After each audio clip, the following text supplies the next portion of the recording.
రక్షకుడు నజరేయుడైన యేసుక్రీస్తు అతి పరిశుద్ధమైన ఘనమైన నామములో ఈ ఉదయకాల సమయంలో అందరికీ శుభములు వందనములు తెలియపరుస్తున్నానండి. అందరికీ వెరీ గుడ్ మార్నింగ్. మీరంతా బాగున్నారా? మీరంతా బాగుండాలని ప్రతిరోజు మేము ప్రార్థన చేస్తున్నాం. ప్రతిదినము దేవుని వాగ్దానాల కొరకు ఎదురు చూస్తున్నటువంటి మీ అందరికీ ప్రత్యేకమైన నా యొక్క నిండు వందనాలు తెలియపరుస్తున్నాను. ఈరోజు వాగ్దానాన్ని మనం చూసుకుందాం.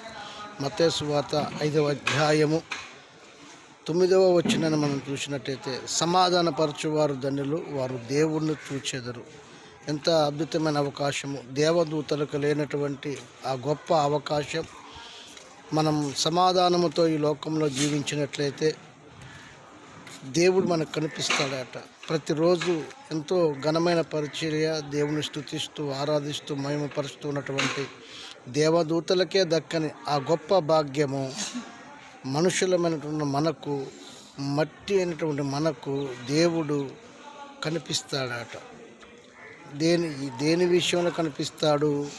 మనము ఈ భూమి మీద సమాధానము కలిగి ఉండాలి. ఎవరితోని?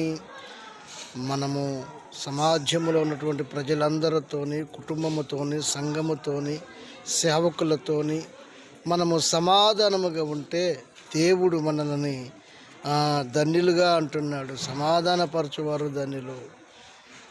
ఎవరితోటి గొడవలు లేకుండా కొద్దిగా గలిబిలిగా ఉన్నటువంటి కుటుంబాలను మనము ఒక్కటిగా చేసినట్టయితే, సమాధానపరిచినట్టయితే ఆయన మనల్ని ధన్యులుగా భావిస్తున్నాడు.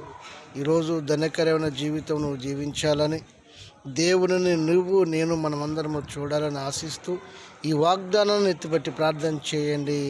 God bless you. God be with you.